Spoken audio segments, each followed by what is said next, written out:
is filled with invitationals, tournaments, and of course, shootouts. Let's start our basketball journey at Quincy High. That's where WGM's Steve Luton was out patrolling the sideline. He joins me back in the studio now to break down all the action. Steve, the floor is all yours. Thanks a lot, Victoria. Bright lights, big atmosphere, big ball game. Quincy High School at home, and nights like this made Quincy High basketball known from coast to coast. What a game. The Devils came in ranked 3rd in Illinois with a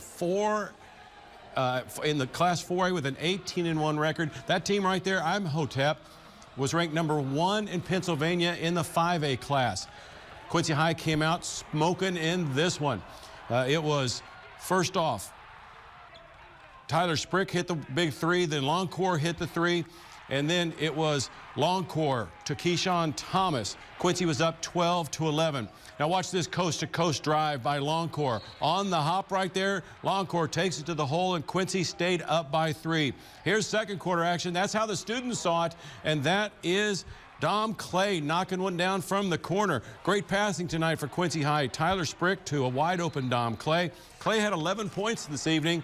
He wasn't done yet. Clay from the corner. Quincy was up 33-27 just before the half. Look at that block by Dom Clay. That helped Quincy High School maintain the lead, and they were feeling good. They were hot going into the third quarter action. And then it is once again Bradley Longcore the third with the big bomb. He had 21. Dom Clay knocked one down. It was 45-41. And then Keyshawn Thomas took over in the fourth quarter, scoring 12 of his 19 points, and Quincy High School wins it. It's a big one. Quincy High over Imhotep, 74-62. The Devils are 19-1 on the season, and they host Galesburg this Tuesday night. Victoria, it was a dandy. Back to you. Thanks, Steve. Over the river in Palmyra, the Tony Lanzini tournament wrapped up. And boy, it was a slate full of game. Palmyra girls third place game went into overtime, and the Monroe City third place boys game went into triple overtime. That's right, triple overtime. So it was a bit late for the start of the girls game, but let's take a look at Canton versus Monroe City.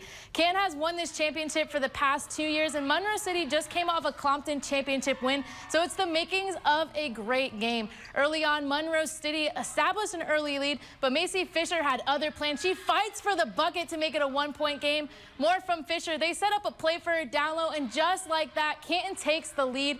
Right before the half, the Panthers started to find their groove. They dished it out to Meredith Garris from three-point land. Splash. And how about a little buzzer beater from Meredith Garris to make it a 26-19 game? She was killing it tonight. That was going into halftime right there.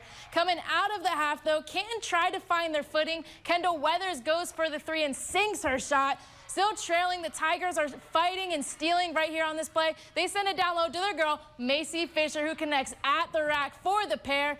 But at the end of the day, the second half was all Monroe City. And who else would finish it out other than Meredith Garris with a little fake out to get the bucket? Your final after 4, Monroe City 48, Canton 32. And Monroe City ends the streak for Canton and takes home the Tony Lanzini tournament.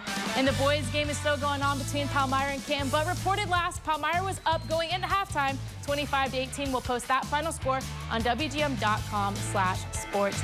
Now let's take a ride west where the North Shelby tournament was wrapping up. For the boys' championship game, South Shelby took on the 8-3 Rams of Schuyler County. This was a close game from the start. To finish, both teams played like they wanted to win that championship game.